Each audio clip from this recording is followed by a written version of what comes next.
শুভ সকাল বন্ধুরা। আজকে সকালবেলায় বিছানা টিছানা ঝেড়ে ঝুড়ে এই সব ঘরের সব ফার্নিচারগুলো একটু ঝেড়ে ঝুড়ে নিয়ে তোমাদেরকে ঘর থেকে আজকে শুভ সকাল জানাচ্ছি।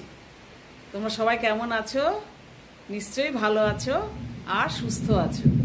আমিও আছি, ঈশ্বরের কৃপায় আমার পরিবারও ঠিক আছে, আমিও ঠিক আছি। চলো আজকের দিনটি সব শুরু করি এখান থেকে। এখন যথেষ্ট সকালবেলা, 7:30 বাজে। তবে আমার কাজের বৃদ্ধা মাসিটির তো ঘুম হয় না, আর তমতম করে, ওর শরীরটাও খারাপ থাকে, ওই জন্য এসেছে। হ্যাঁ, বিছানা টিছানাগুলো ঝেড়ে দিলাম, এবার চা খাবো। প্রথম চা এখনও খাইনি, তোমাদের সাথে তার আগেই গুড মর্নিং করে নিলাম। চলো এক এক করে দিনটি শুরু করি, একটু একটু করে। ভালোভাবে যেন দিনটি অতিবাহিত হয়, ঈশ্বরের কাছে এটি প্রার্থনা করি, সকলের, শুধু আমার নয়, তোমাদেরও, সকলের। চলো। আজকে দেখো বন্ধুরা, বাজার থেকে মাছ এসেছে। মাছ এসেছে বলতে আমি মিস্টারকে বলেছিলাম আজকে রবিবার, সানডেতে তো আমি এর আগেও বলেছি এখানে বহু রকমের মাছ বসে বাজারে, মাছের বাজার জমজমাট থাকে। দুটো একদম বড় বড়, মানে কড়াইয়ে এঁটে এটাকে ভাজাই প্রবলেম হয়ে যাবে। আধখানা করে নিলে ভালো হতো, আমি সেটাই চিন্তা করছি। দেখি বটি দিয়ে আমাকেই হয়তো আধখানা করতে হবে, কড়াই আঁটবে না, ভেঙে টেঙে যেতে পারে। আর মাছের মাথা আনতো, আমি ওনাকে বলেছিলাম একটু বাঁধাকপি এনেছে তো, যে মাছের মাথা আধখানা অন্তত এনো। কতগুলো কাটা মাছের কাটা পোনার পিস এনেছে, ওগুলো তো লাগেই। আর এই দেখুন বড় সাইজের চিংড়ি মাছ এনেছে, বেশ বড় সাইজের, যেগুলোকে বলে প্রায় গলদা চিংড়িই বলা যায়। হ্যাঁ, এগুলো আমার বর কিন্তু ওই সর্ষে বাটা দিয়ে করলে ও পছন্দ করে না, জানেন তো। বেশ সর্ষে বাটা দিয়ে অনেকে যেটা ভালো লাগে করে, ওর সেই একই মেথড, আদা জিরে বাটা দিয়ে, হ্যাঁ, ওই লাল লাল করে একটুখানি করতে হবে। খুব জোর একটু মালাইকারির মশলা একটুখানি দিতে পারো, এই পর্যন্তই। আবার এনেছে এই দেখুন কুচো চিংড়ি। আমি তো এর আগের বার মাথা বাদ দিয়ে এনেছিল বলে আমি খুব রাগ করেছিলাম। আমাকে সব 250 এনেছে, আমাকে সব বাছতে হলো, জানেন। খোসা, শিরা, হ্যাঁ, মাথা সব বাদ দিয়ে, মাথাটা না হলে পরে একটু হয় বলুন, মাথাটা না রাখলে পরে হয়, এগুলো সব বাদ দিয়ে দিয়ে, মানে মাছবালার কাছ থেকে যদি কাটিয়ে আনতো, এই অংশটা পুরোটা বাদ দিয়ে দিত। হ্যাঁ, এই পুরো পাক্কা 1 ঘন্টা ঝাড়া লাগলো আমার, জানেন তো, এই মাছ কাটতে। এদিকে সবজি কেটে নিয়েছি, একটু কুঁদরি আলু তরকারি রাতের জন্য, একটু আলু পটল, জানি না কি মাছ করব রান্না। যথারীতি উনি আসার আগেই শসা পেঁয়াজ একটা টমেটো রেখেছি। এদিকে একটু এখনও টিফিন করিনি, জল খাবারের জন্য একটু আলু আর একটু পটল কুচি করে ভেজে নিয়েছি।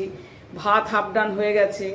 লাউটা তবে আজকে রান্না করব, লাউটা ছিল ঘরে, তার জন্য একটু ভাপা মানে একটা সিটি পড়ার আগেই আমি বন্ধ করে দিয়েছি।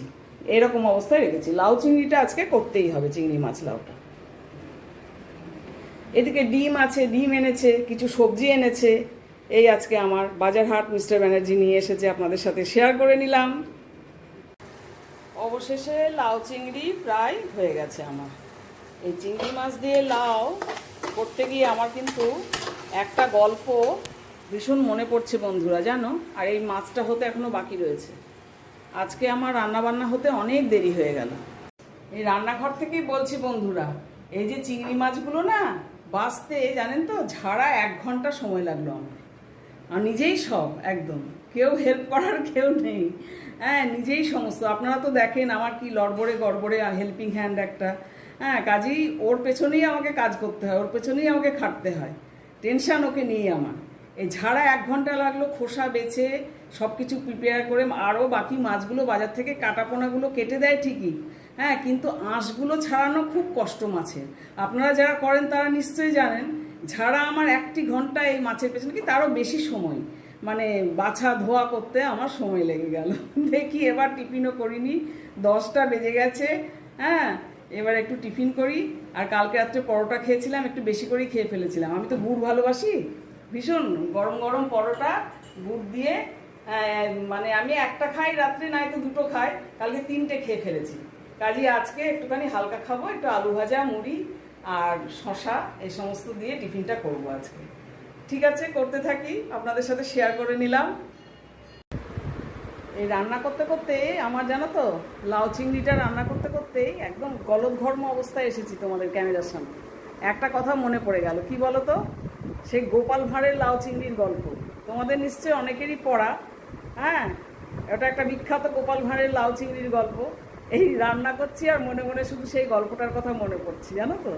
আর আজকে এই চিংড়ি মাছ বাছতে গিয়ে আর বাকি মাছগুলো প্রিপারেশন করতে গিয়ে আমার আজকে অনেক দেরি হয়ে গেল। ঠিক আছে, এবার করি বাকি রান্নাটা। দেখলে তো এখনও মাছটা করতে বাকি আছে, করে ফেলি। আমাদের আজকে লাঞ্চ হয়ে গেছে বন্ধু। এবার আমরা একটু ফলাহার করব। এটা কিন্তু আমাদের দুজনেরই। হ্যাঁ, মিস্টার ব্যানার্জিকে দিই, নাও একটু খেয়ে নাও। ঠিক আছে। আচ্ছা, তোমার একার নয় কিন্তু, এটা আমার শুদ্ধ। ঠিক আছে। লাউ চিংড়ি কেমন হয়েছিল? খুব ভালো হয়েছিল। সেই মনে পড়ে আমার গোপাল ভাঁড়ের লাউ চিংড়ির কথা। মনে পড়ে? আমি তো রান্না করতে করতে নিজে নিজেই হাসি। পিসি নিজে রান্না করেছে, গোপাল ভাঁড় বাড়ি থেকে চিংড়ি ভেজে ওই লাউর সঙ্গে মিক্সড করে দিয়েছে। পিসি এমনি লাউয়ের ঘন্ট রান্না করেছিল, বিধবা পিসি। কিন্তু গোপাল ভাঁড় করলো কি, ওইটা মিক্সড করে দিল ওনার খাওয়ার সময়, গোপাল ভাঁড়ের খাওয়ার সময়। আর গোপাল ভাঁড় পিসিকে বললো, পিসি তুমি লাউ চিংড়ি খেলে, বিধবা মানুষ। আর পিসি তো খেতে মেতে নাই, তখন বলে তুমি কাউকে বলো না। গোপাল ভাঁড় সেই তার ভাষায়, রাজামশাই তো জিজ্ঞেস করলে আমাকে সত্যি বলতে হবে, রাজামশাই কিন্তু আমি মিথ্যে বলতে পারবো না।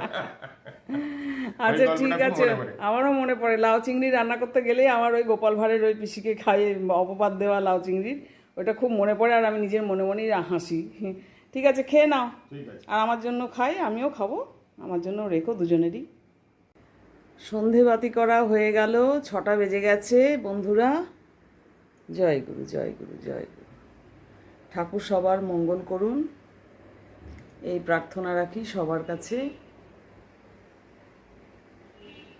শুধু রোজ নিজেকে দেখালেই তো হবে না, ঠাকুরকেও তো দেখাতে হবে, তাই না বলো তোমাদেরকে? তা না হলে ঠাকুরের মান অভিমান হবে, রাগ হবে। জয় গুরু, জয় গুরু, জয় গুরু। অমল ধবল পালে লেগেছে মন্দ মধুর হাওয়া। শুভ সন্ধ্যা, গুড ইভিনিং বন্ধুরা। আপনাদের কাছে আবার অভ্যেস মতো চলে এলাম। গানটা তো গাইতে খুব ইচ্ছে করে, কিন্তু তো এখানে গান গাওয়া যায় না, রবীন্দ্রসঙ্গীত গান গাওয়া যায় না, কপিরাইট তখন হয়ে যাবে, ওই জন্য আর গাইতে পারলাম না। কিন্তু ভীষণ গাইতে ইচ্ছে করছিল। হ্যাঁ, সবাই কেমন আছেন বলুন। ভরা ভাদর চলছে এখন, ভাদর প্রায় শেষ হয়ে এলো। ভাদর মাস, কবির ভাষায় ভাদর মাস। হ্যাঁ, আর মনটাও এইসব গানগুলোর প্রতি আকর্ষণ করে বেশি এই সময়। সারাটা দিন অতিক্রান্ত হলো। হ্যাঁ, এবার সন্ধে নামলো আস্তে আস্তে, রাত্রিটুকুনিও সবার খুব ভালোভাবেই পার হয়ে যাবে। ঈশ্বরের কাছে এটাই প্রার্থনা করি। সবাই নিশ্চয়ই খুব ভালো আছেন, ভালোভাবে কাটাচ্ছেন দিনটি।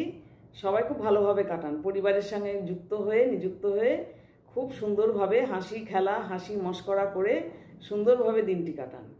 হ্যাঁ, আর আমার আলাপি মন চ্যানেলের হাতটি ধরুন, অবশ্যই আমার সাথে চলুন, আমাকে একটু সাবস্ক্রাইব করুন, আমার চ্যানেলটিকে একটু দেখুন, আমার ভিডিওকে। হ্যাঁ, স্কিপ না করে যেটুকুনি পারি আমি দিই, তুলে একা হাতেই নিজে সবটা করি, একটু দিই। হ্যাঁ, কাজেই একটুখানি দেখবেন অবশ্যই ভিডিওগুলি, আর একটু বেশি বেশি করে সাবস্ক্রাইব করুন। একটু ভিডিওগুলি দেখে না একটু কমেন্ট আর লাইক করবেন। লাইক কমেন্ট পেলে আমার খুব ভালো লাগে। আমি তো বরাবরই বলি, দেখবেন কিন্তু ভিডিওগুলি, আর সাবস্ক্রাইব করবেন কিন্তু। হ্যাঁ, এটা আবদার আপনাদের কাছে আমার। ঠিক আছে, আজকে তাহলে এখানে গুড নাইট জানিয়ে দিলাম, শুভরাত্রি জানিয়ে দিলাম, টাটা। আবার একটি ব্লগ নিয়ে আসবো, ঠিক আছে।